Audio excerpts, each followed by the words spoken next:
Hola a todos, nuevamente estoy con ustedes, en este caso para hablar sobre medicina del viajero, una rama de la infectología y de la medicina no muy conocida por todos y espero que les sea de gran utilidad. Eh, La medicina viajero es una especialidad médica con un enfoque interdisciplinario cuyo principal objetivo es la prevención de enfermedades y situaciones de riesgo a las que eventualmente se exponen los viajeros. Y esto tenemos un enfoque ya sea relacionado al individuo, ya que contribuye a la salud pública en función de un rol centinela en la vigilancia epidemiológica a la posible introducción de patógenos, y relacionada a la comunidad es el diagnóstico y tratamiento de patologías adquiridas durante su viaje.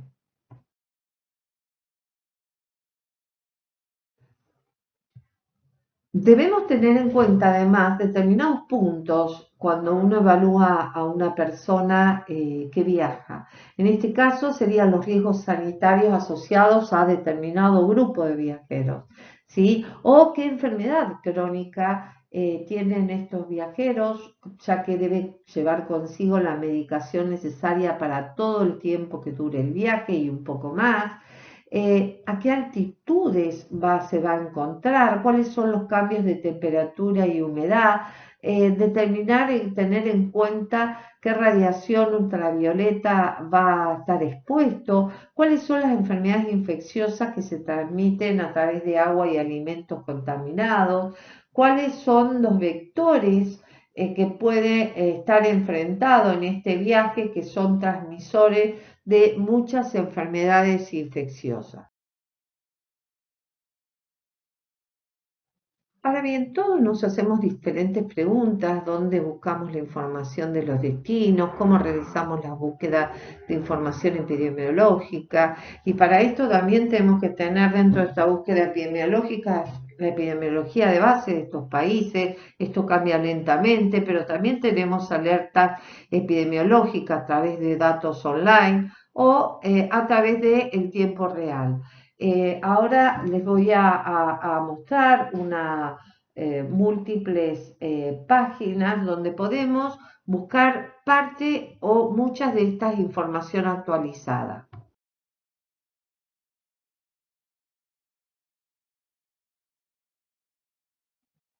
Dentro de esta página, una de las más conocidas, es CC Travel, donde podemos buscar tanto como viajeros o como médicos, donde podemos colocar en este sector el país y también las características de cada viajero.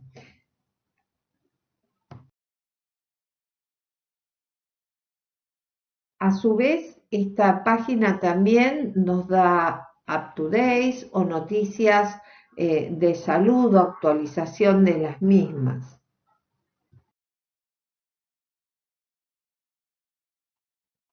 Otra de las páginas conocidas también es el PROMED, que en realidad nos envían mail con alertas sistemáticamente de todos los países. Esto es muy importante, inclusive la inscripción es gratuita, como para tener información sistematizada de lo que pasa. Otra página es la de la OMS, también por todos conocida, donde también es un lugar donde podemos entrar a que nos dé unas pautas de qué es lo que está pasando en distintos países.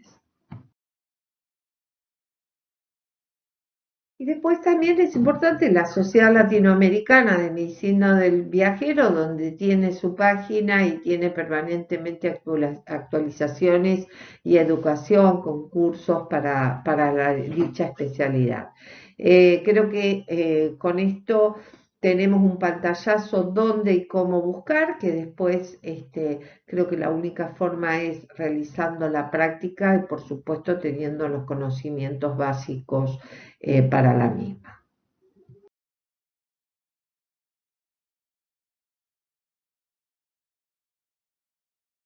También hay que evaluar a los viajeros, qué tipo de viajeros, si el viajero viaja solo o es un viaje familiar o tiene viajes grupales, si, cuáles son las causas de este viaje, si son, en el caso que sean grupales, son por delegaciones deportivas o diplomáticas, si van por razones de trabajo, no es lo mismo por ejemplo, un geólogo que vaya a hacer un viaje y que de golpe ingrese a estructuras como cavernas. Tenemos que terminar desde otros tipos de riesgo. También debemos evaluar si tienen situaciones de emergencia, de catástrofes y los motivos también de su viaje, si son por turismo, por trabajo, qué tipo de trabajo realiza, o son de causas familiares o qué otra causa es, por ejemplo, si puede ser hasta religiosa.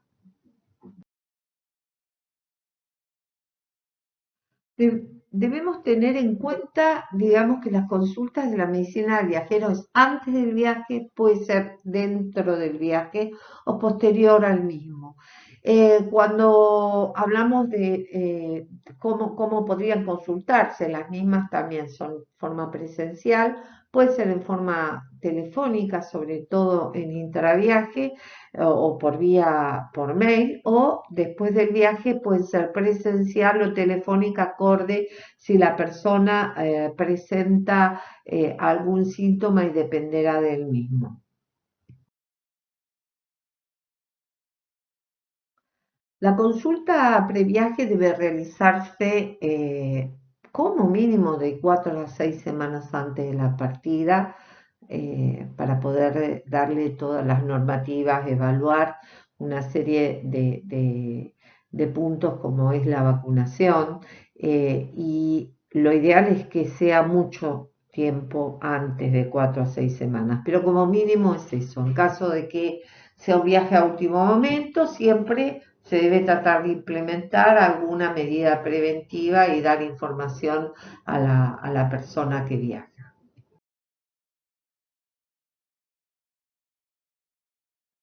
En esta visita debemos analizar cuidadosamente el itinerario y las actividades que va a realizar, qué áreas de riesgo para determinadas enfermedades, si va en épocas de lluvia o no. Se debe evaluar el estado de la salud de la persona, qué edad tiene, evaluar si presenta o no inmunodepresión, si es una mujer, si está embarazada o no, o planea o planifica el mismo.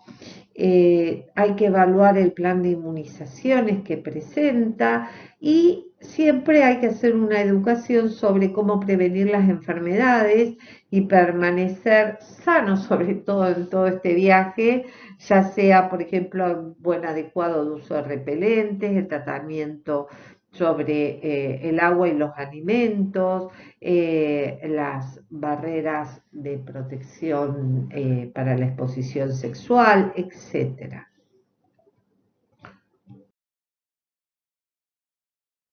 Con lo anteriormente expuesto, entonces debemos tener como recomendaciones obligatorias y no pasar por alto es la prevención de las picaduras de insecto y en el caso de malaria, si requiere, si hay en la zona donde viaja, indicarle la quimioprofilaxis. eh, las precauciones que se debe tomar con agua y alimentos, tener en cuenta la diarrea del viajero, eh, sobre los accidentes de tránsito y con los animales, los riesgos medioambientales cuanto a exposición solar y el calor o enfermedades transmitidas por aguas y vectores, tener en cuenta la recomendación de qué botiquín del viajero deberá llevar, medicamentos específicos para el viaje y los de rutina, qué tipo de ropa y calzado, hablar del CECLAC, la actividad sexual, la asistencia al viajero, la seguridad en general de este viaje y cuándo y por qué solicitar asistencia médica. Y esto son determinados puntos que debemos tenerlo presentes a la hora de la consulta.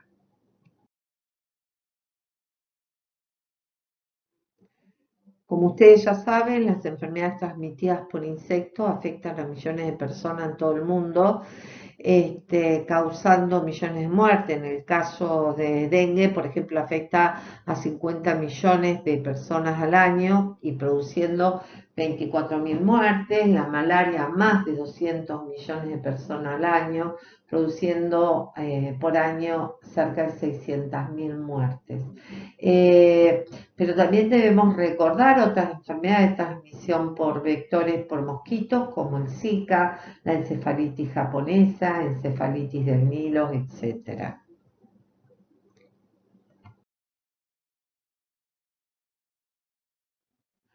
La prevención de las enfermedades entonces transmitidas por mosquitos, en primer lugar, es importante el uso adecuado de repelentes y sobre todo tiene que ser un repelente que repela muchas especies simultáneamente, que sea eficaz por lo menos 8 horas, que sea tóxico, que sea resistente a la transpiración y al agua, que sea cosméticamente también favorable y también económicamente viable.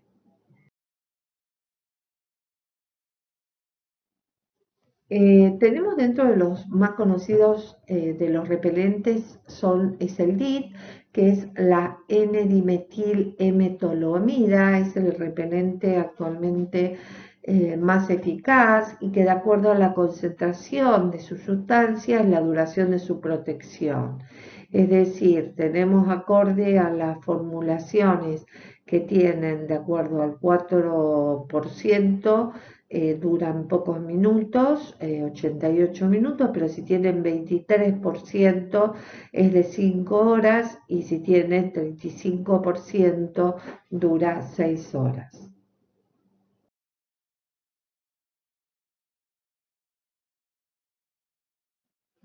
El DIT es de amplio espectro, sobre varias especies de mosquitos, moscas, pulgas y garrapatas.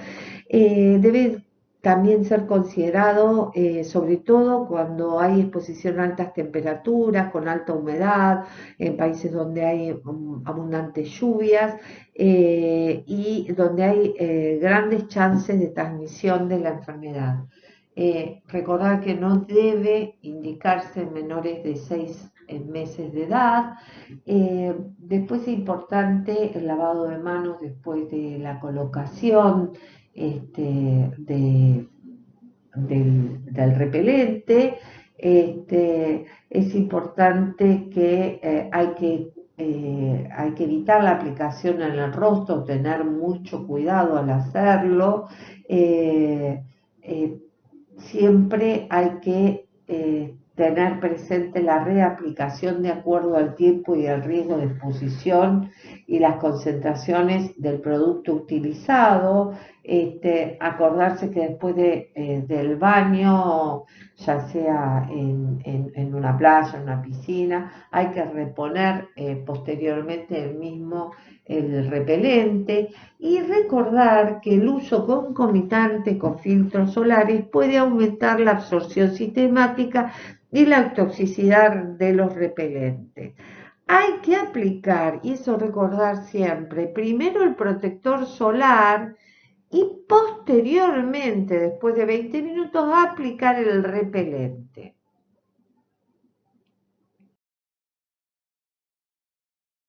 La icardina es un nuevo repelente derivado de la pimienta, está indicado por la OMS para viajeros junto con el DIT, y es importante que concentraciones del 10% duran 5 horas su uso, su protección, y el 20% aumenta de 8 a 10 horas.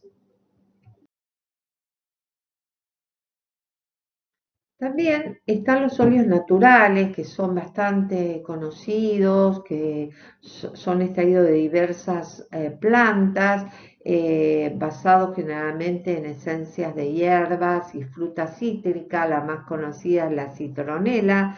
En general son altamente volátiles, por lo tanto su efecto es de muy corta duración y no son aconsejables para lugares donde exista este tipo de vectores con alta transmisibilidad de infecciones.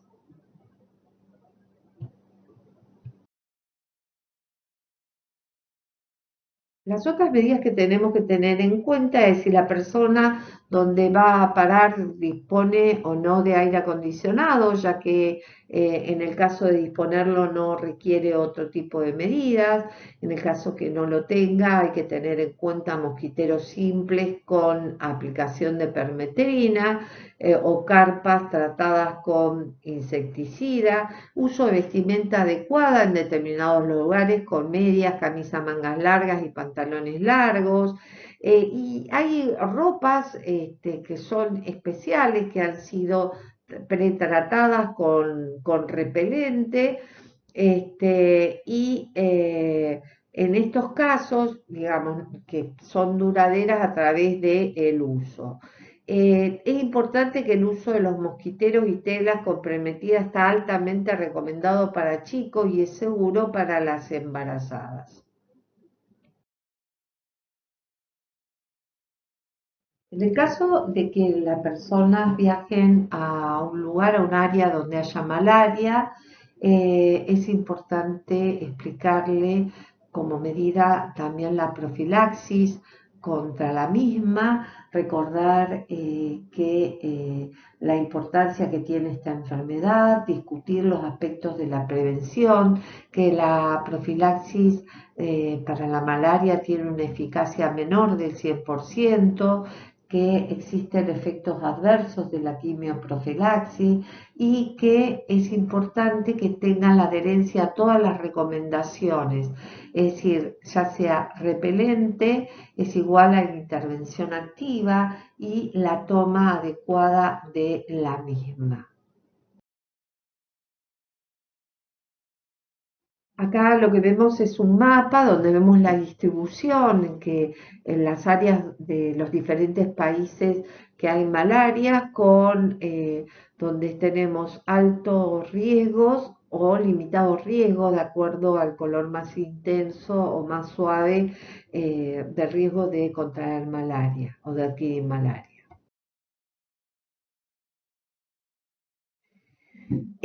¿Cuáles son las drogas que se utilizan para la profilaxis? El autovacune, la cloroquina, la mefloquina, la doxiciclina y la primaquina. Las más utilizadas son, sobre todo disponible en el país, es la cloroquina, que se utiliza en la dosis de adulto, 3 comprimidos de 100 miligramos cada uno por semanas, desde una semana antes hasta 4 semanas después de salir del área. La mefloquina es un comprimido, 250 miligramos, que se da por semanas, desde una semana antes hasta 4 semanas de salir del área. Y la doxiciclina son 100 miligramos por día, un día antes de salir hasta 4 semanas después. Después acostados tienen las dosis pediátricas para ser indicadas.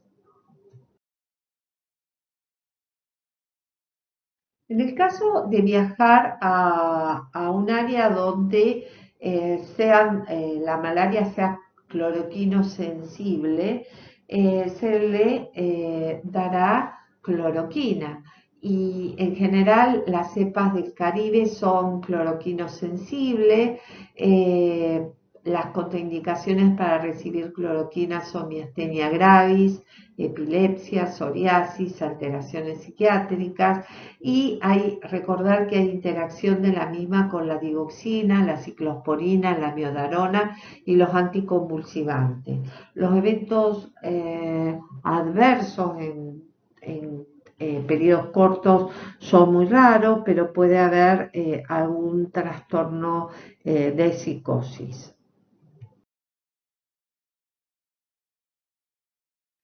Ahora bien, si las personas viajan a un área donde hay Plasmodium con cloroquina resistente, la medicación, la profilaxis a dar puede ser doxiciclina, tafenoquina o mefloquina. La doxiciclina en general tiene una eficacia del 92 al 100% contra el Plasmodium falciparum y el vivax. Tiene como desventaja que la dosis es diaria, pero tiene como ventaja que da profilaxis para otro tipo de infecciones. Y su adherencia como desventaja es dificultosa a largo plazo. Debido a que los eventos adversos son frecuentes, son de tipo gastrointestinal, hay fotosensibilidad en general. Con respecto a la bifloquina, últimamente se ha dejado de usar por los efectos adversos neurológicos importantes como cefalea, vértigos, mareos, convulsiones, tiene muchos efectos adversos psiquiátricos e inclusive a efectos neurológicos que han llegado a durar hasta 6 meses posterior.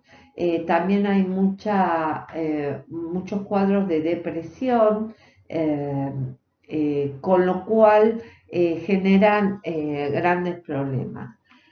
La tafenoquina es una nueva droga que la FDA aprobó no hace mucho, sobre todo su uso tanto para el tratamiento como para la profilaxis. La profilaxis en la malaria debe ser dada a mayores de 18 años y puede usarse para todo tipo de plasmodium, ¿sí? Y en cualquier área palúdica. Las dosis recomendadas vienen de comprimidos de 100 miligramos, sería 200 miligramos al día durante 3 días antes del viaje, 200 posteriormente seguimos con 200 miligramos, o sea, 2 comprimidos semanales durante el viaje, comenzando una semana después de la última dosis previa del viaje y posteriormente termina con 200 miligramos una semana después del viaje. Recordar que siempre estamos hablando de el viaje a la zona palúdica. No debe usarse esto siempre en personas con deficiencia de glucosa 6-fosfato deshidrogenasa o un estado desconocido para este déficit, en enfermedades, en personas con antecedentes de trastornos psicóticos o síntomas de psicosis actuales, o sea, agudas, en mujeres embarazadas o en mujeres que amamantan a un bebé con deficiencia de glucosa 6-fosfato deshidrogenasa.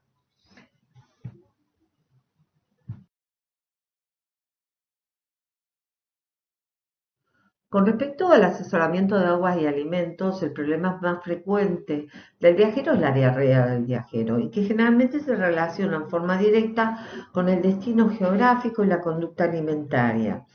Hay además enfermedades transmitidas por los alimentos, como todos ya conocidos, muchas veces salmonela, contaminación de los mismos, pero también tenemos que recordar que hay otras formas a tener en cuenta. Por ejemplo, ha habido casos por consumos de jugo de caña de azúcar, que no sé si ustedes saben, es cuando muelen la caña de azúcar y generan un jugo. Ha habido transmisión de llagas por mucosa, por ruptura de vinchucas. Y en realidad las personas, porque consideran algo exótico o poco conocido, las consumen. Es importante tener en cuenta, por ejemplo, el hielo. Ha habido casos en épocas de cólera, inclusive transmisión por hielo. Entonces es muy importante tener y asesorar que las personas deben comer alimentos bien cocidos, o sea que hay que evitar los crudos, las frutas y las verduras deben estar lavadas cuidadosamente, inclusive luego de peladas, deben ser peladas y lavadas. Evitar todos los alimentos preparados que contengan huevo crudo o poco cocinados, Siempre que hay que insistir en consumir lácteos pasteurizados, evitar helados de fuentes no seguras y como dije anteriormente, también evitar consumir cubitos de hielo. La diarrea del viajero la definimos a aquella que tiene de 3 a más deposiciones de consistencia disminuida o acuosa en 24 horas, generalmente acompañada por uno o más síntomas como cólicos abdominales, fiebres, náuseas, vómitos o sangre en las heces y generalmente presentación, por supuesto, durante el viaje o al breve tiempo de llegado del mismo, dentro de los primeros 10 días de llegado del mismo. Este es la diarrea del viajero es un problema muy frecuente. El 90% de los casos se resuelve en menos de 5 días.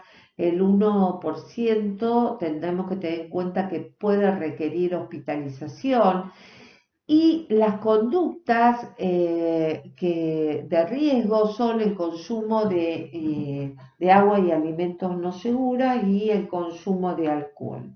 Las podemos a su vez también clasificar en leves, sin síntomas de discapacidades, moderadas cuando tienen síntomas o graves cuando tienen síntomas, que es la disentería, ¿no? Importante. También lo podremos evaluar como diarreas agudas o crónicas, clasificarla de acuerdo si es menor, la duración es menor de 14 días o la persistente subaguda entre 14 y 30 y la diarrea crónica cuando es mayor eh, de 30 días. Cuadro podremos ver toda la cantidad de las etiologías, siendo la Escherichia coli, ya sea enterotoxigénica o no enterotoxigénica, la más frecuente. Pero podemos tener Campylobacter, Salmonella, Shigella, después otro tipo de virus o parásitos, dentro de los virus, normovirus, rotavirus, o otro tipo de parásitos como la yarda, la ciclospora o la entamoeba. Bueno, ¿cómo vamos a hacer el manejo de esta diarrea? En primer lugar, la hidratación, recordar que en niños pequeños, adultos mayores, a las sales de rehidratación y en adultos sin comorbilidades, recordar el líquido potable a demanda es importante. Después tenemos que tener en cuenta la alimentación, se sugiere avanzar de la dieta de líquido a sólido lo más precozmente posible y el tratamiento sintomático como el subsacilato de bismuto, recordar que no hay que utilizar en embarazadas y si actuamos sobre la motilidad tenemos la loperamida que tiene mayor rapidez y efectividad que el bismuto. Recordar en estos casos no administrar en niños con sospecha de diarrea invasiva. Eh, en el caso de los antibióticos, siempre mejoraría la sintomatología en 26 a 36 horas. Disminuye cuando uno administra antibiótico la duración de la diarrea 1 o 2 días. En relación a los placebos que se ha visto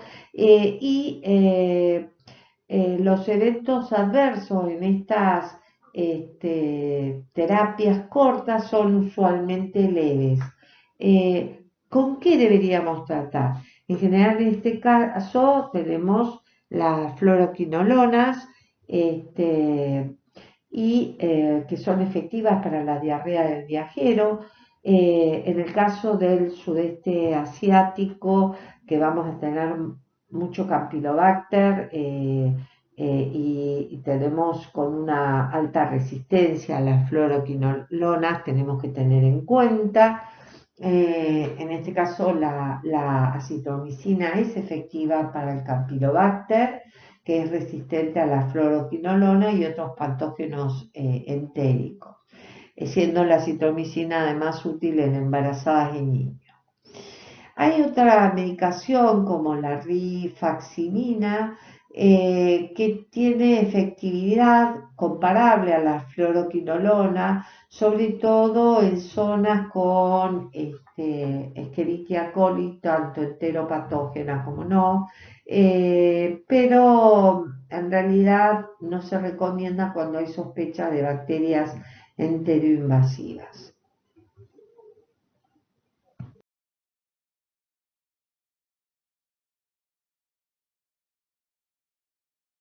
Otro de los puntos a tocar son las vacunas que debemos ser evaluadas antes del viaje. Para esto hay que evaluar el plan de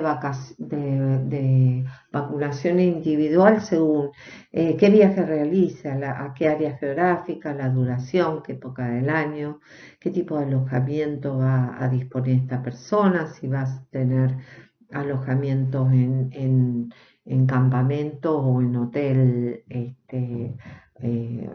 con todas las condiciones adecuadas, qué actividades va a desarrollar, qué situación epidemiológica hay en ese lugar, en la zona del viaje. Y con respecto al viajero, qué edad tiene, el sexo, qué tipo de inmunizaciones previas tiene, eh, enfermedades, alergias, medicaciones habituales y si presenta embarazo o se encuentra lactando en el caso de que sea una persona gestante. Además, las vacunas tenemos que tener en cuenta cuáles son las vacunas habituales, que son las del calendario, que deben tener cualquier persona, adulto o niño, las que se requieren por tener que cruzar esa frontera o ese país determinado y las recomendadas que son para evitar las enfermedades a las que se expone el viajero y estas son una de las más importantes. Habíamos hablado de las categorías, las de rutina, que son todas las que están en el calendario, no es necesario que las repitamos ahora.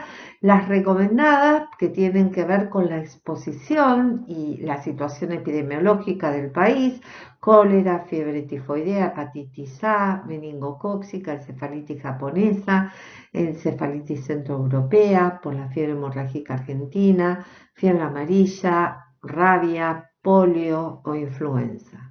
Y después tenemos la requerida, como son la fiebre amarilla, en el caso, por ejemplo, de algunos países, Tailandia pide a todo argentino que viaja allá la vacuna de fiebre amarilla, a pesar de que en nuestro país, así se vengamos de Buenos Aires, no tengamos en este momento una epidemia. O, por ejemplo, la de meningocócica, que son requeridas para los peregrinos a la Meca, ¿no? Según la situación epidemiológica, debemos tener en cuenta y tener muy presente las vacunas de fiebre amarilla, meningo y fiebre tifoidea, y también aquellos adicionales para alto riesgo, digamos, por ejemplo, rabia o encefalitis japonesa o encefalitis centroeuropea. Si bien estas dos últimas vacunas no disponemos en el país en este momento. Con respecto a la vacuna de fiebre amarilla, hasta hace unos años atrás se exigía, algunos países exigían la revacunación contra la fiebre amarilla a intervalos de 10 años para cumplimentar con el reglamento sanitario internacional. A partir del 2014, la OMS adopta la recomendación de eliminar el refuerzo de esta vacuna a los 10 años y se esperó un término de 2 años para que este cambio pueda realizarse en todos los países del mundo. En consecuencia, a partir del 2016, el certificado internacional de vacunación o profilaxis completo es válido durante toda la vida del vacunado, es decir, independientemente que su dosis haya sido dada por más de 10 años antes. Y esto es muy importante porque debemos, además también, el médico debe evaluar el riesgo que tiene el viajero de infectarse por el virus de la fiebre amarilla, de acuerdo a la zona que vaya, sí tener en cuenta cuáles son los requisitos. A veces no hay riesgo para adquirir esta enfermedad, pero es un requisito de la entrada al país, como había comentado anteriormente con respecto a Tailandia, o así como otros países. Y también los factores de riesgo individuales a los eventos adversos graves que puede tener una persona después de la vacunación contra la fiebre amarilla, como la edad, el estado inmunológico, y esto es importante. Por lo cual teníamos tres indicaciones. Uno es se recomienda la vacunación para todos los viajeros mayores de 9 meses de edad a áreas de riesgo de fiebre amarilla endémica, ¿sí? En recordar que en nuestro país el calendario nacional de vacunación en el 2007, incluido a niños de 1 año, de los pobladores de departamentos limítrofes a países endémicos en las provincias de Misiones, Corrientes, Salta y Jujuy. También debemos tener en cuenta los viajeros a áreas de transmisión comprobada y viajeros que están en cumplimiento con un reglamento sanitario internacional. Debemos tener en cuenta lo que había dicho anteriormente, evaluar bien los riesgos y eventos adversos que puedan presentar las personas. Debemos recordar que la vacuna es una vacuna a virus atenuado, que está cultivada en embrión de pollo, que tiene una eficacia mayor del 95% a partir del 10.º día, que se aplica en forma subcutánea en zona deltoidea o región anterolateral del muslo y que puede administrarse simultáneamente con otra vacuna.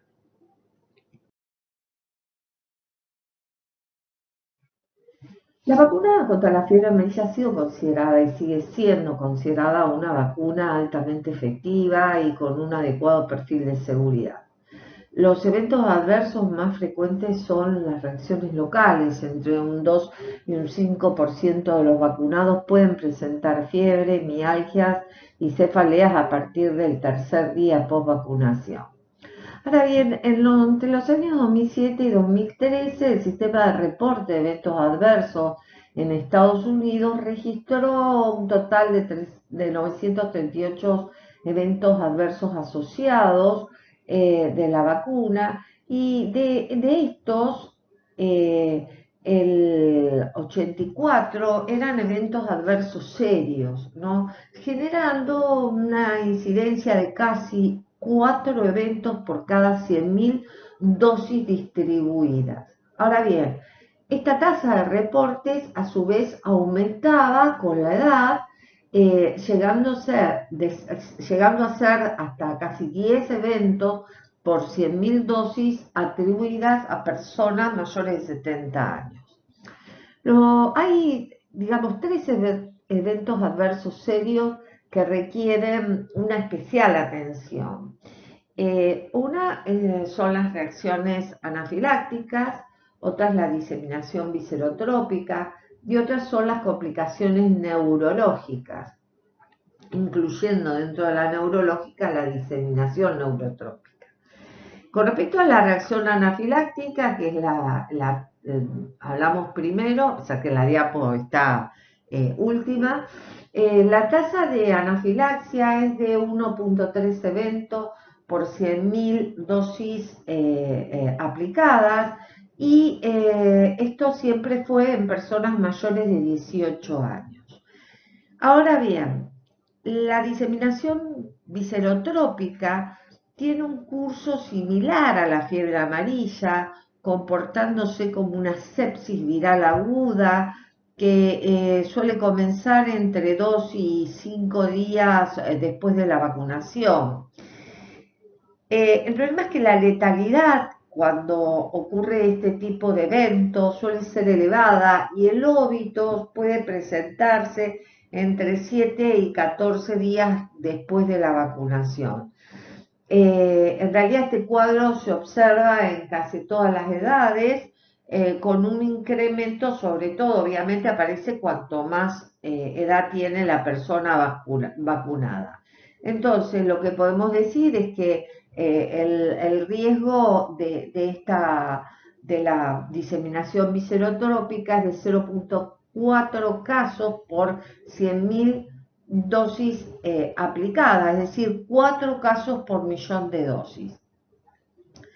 Debido a que estos eventos serios observados en personas mayores, o sea, cuanto mayor edad, más evento adverso serio, es importante que los profesionales de salud, o sea, todos nosotros, solo vacunen a personas mayores de 60 años cuando existe un riesgo muy importante en la exposición de fiebre amarilla. Por ejemplo, en este caso, cuando hubo ahora la epidemia de fiebre amarilla en Brasil, al inicio no se vacunó a personas de mayores de 60 y posteriormente sí se hizo porque el riesgo a tener fiebre amarilla era mayor al evento adverso que podía producirse por la vacunación.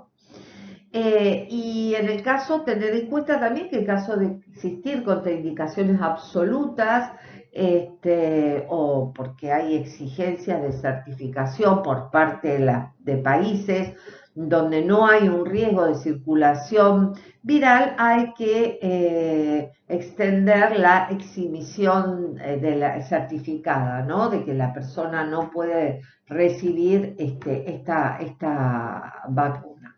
Con respecto a los eventos adversos neurológicos, tenemos que pensar que en este tipo de eventos hay dos tipos de eventos, los asociados con el neurotropismo y están determinados por la capacidad intrínseca del virus en diseminarse en el tejido nervioso, produciendo meningitis, meningoencefalitis y encefalitis viral aguda, y los asociados por fenómenos autoinmunes que están determinados por la respuesta del huésped, y que más que por el daño viral directo, ¿no? Y en esto incluyen el síndrome de Guillain-Barré, la encefalomielitis aguda diseminada, el ADEM, y la parálisis vulvar.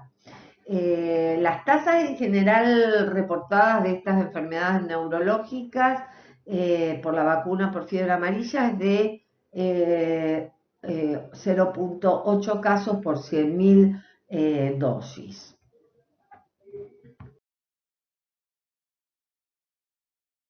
La enfermedad invasiva por Neisseria meningitidis es una patología de alta mortalidad, ya reconocida a nivel mundial, y para la OMS es un grave problema de salud pública para numerosos países del mundo.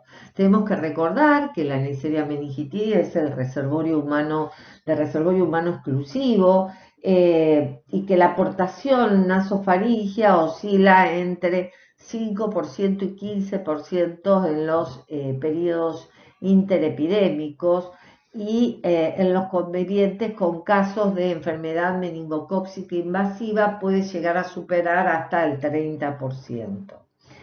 Debemos recordar que el meningococo tiene 12 serogrupos, pero los serogrupos A, B, C, W, X e Y son los que generalmente producen enfermedad sistémica.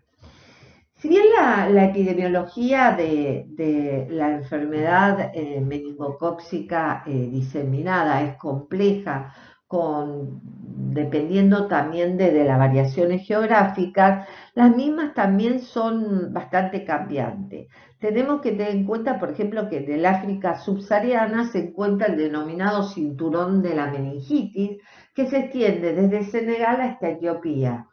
Esta región es considerada la de mayor incidencia anual en el mundo y el serogrupo A ha sido la causa más importante de esta enfermedad.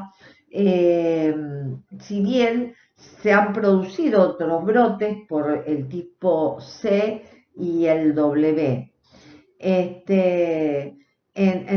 Y últimamente ha habido brotes por el serogrupo X.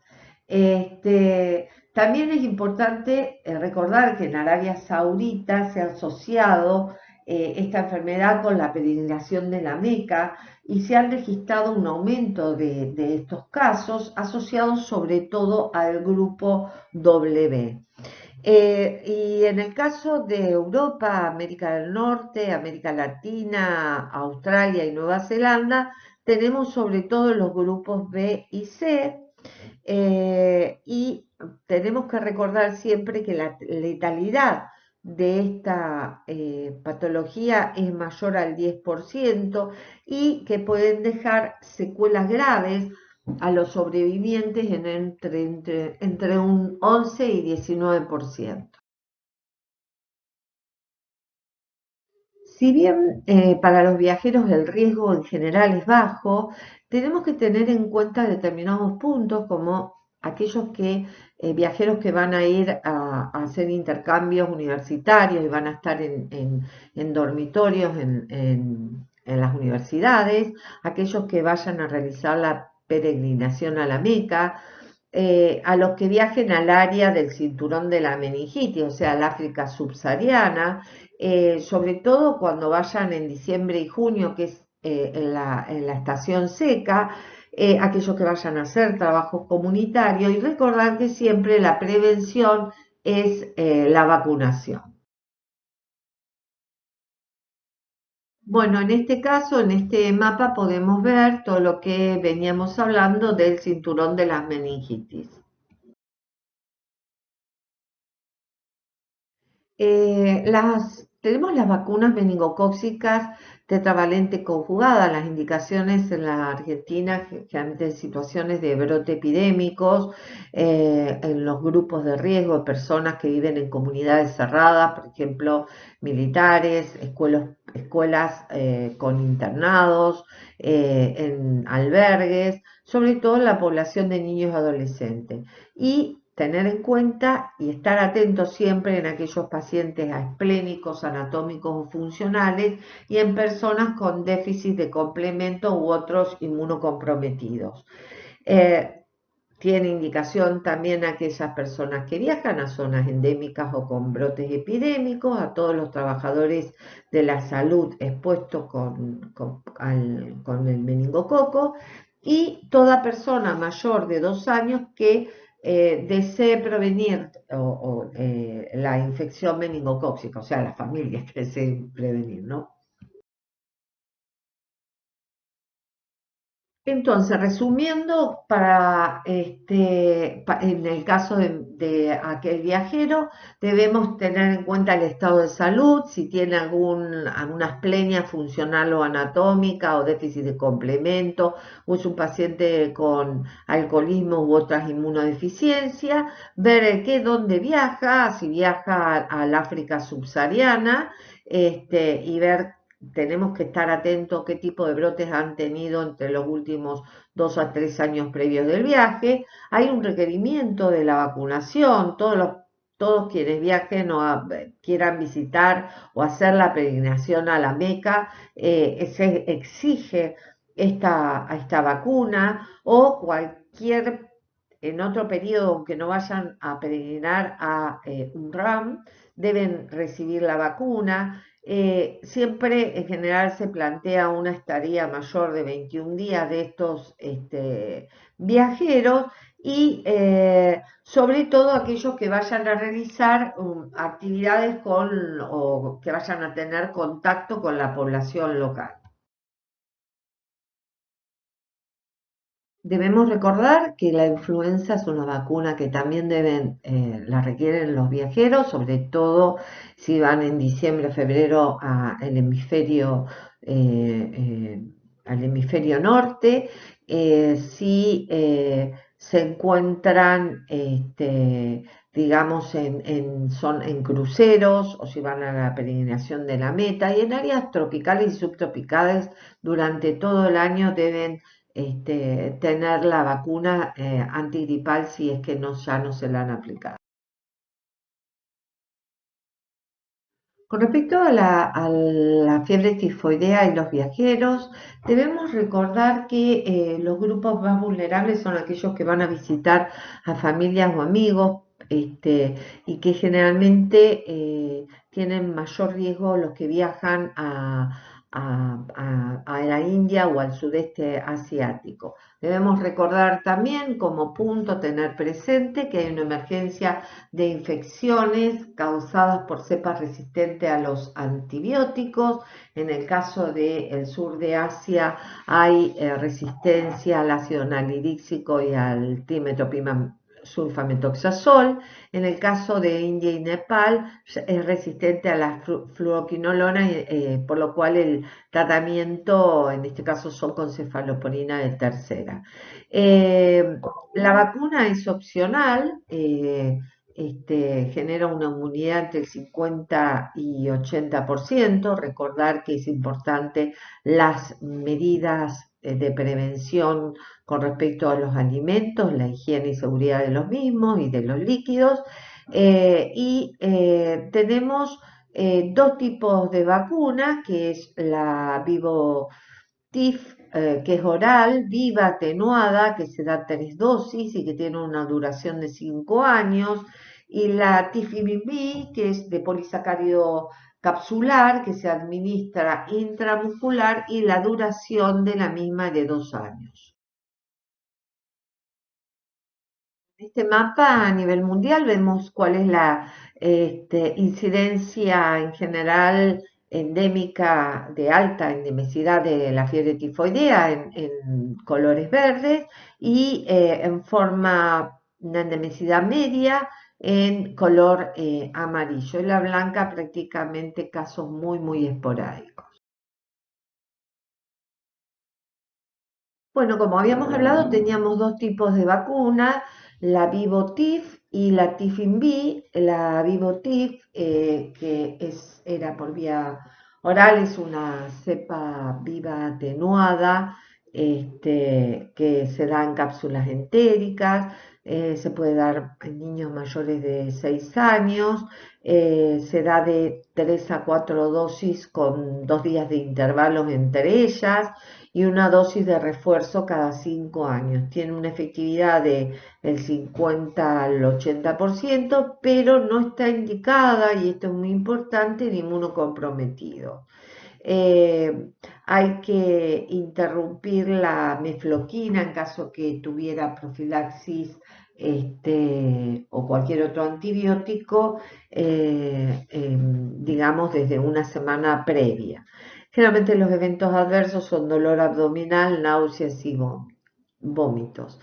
La Tifin-B, que es una vacuna polisacárido capsular, que se utiliza en niños mayores ya de 2 años, es intramuscular, una dosis única, que comienza a tener inmunidad después del 7.º día después de aplicada, que se da una dosis de refuerzo cada 2 años, que tiene también la misma efectividad del 50 al 80% y que como efecto adverso puede tener cefalea, fiebre o dolor en el sitio de aplicación. Y esta sí puede ser dada en pacientes inmunocomprometidos.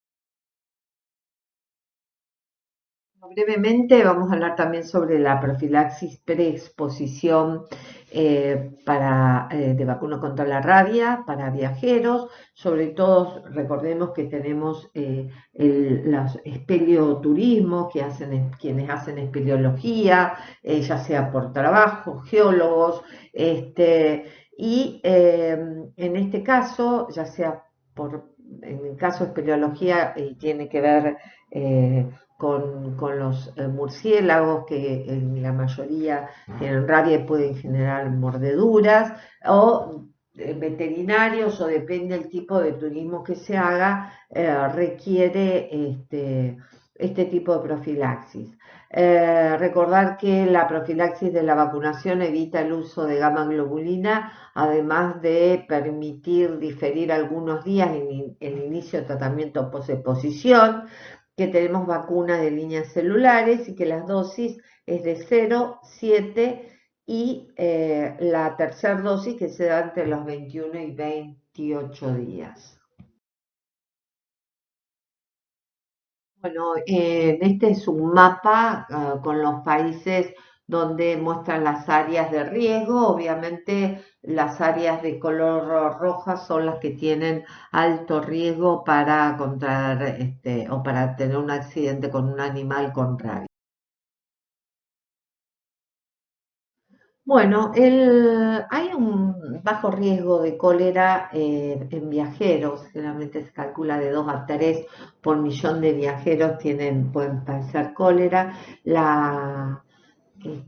Recordar que la prevención es precauciones generales de aguas y alimentos, y la inmunización. Con respecto a aguas y alimentos, no olvidar del hielo. Hubo hace muchos años una infección causada por hielo dado en una línea aérea que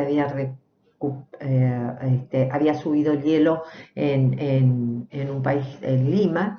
En ese momento estaban con una epidemia de cólera, y la persona, luego de llegar a Estados Unidos, en un viaje, un vuelo a Miami, bajó y al otro día empezó con diarrea, no se entendía y no se le hizo el diagnóstico en tiempo y forma.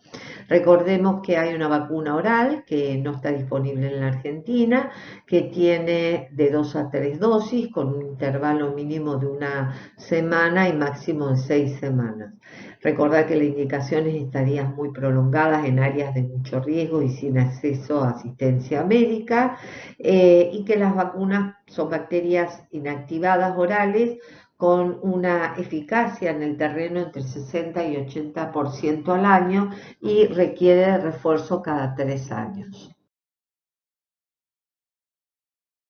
Bueno, hasta ahora hemos venido hablando siempre de la consulta previaje. Recordamos que, ¿se acuerdan que habíamos hablado que podía haber una intraviaje? Es decir, que alguien en el lugar donde esté viajando tenga síntomas y requiera alguna consulta. Y después tenemos la posviaje.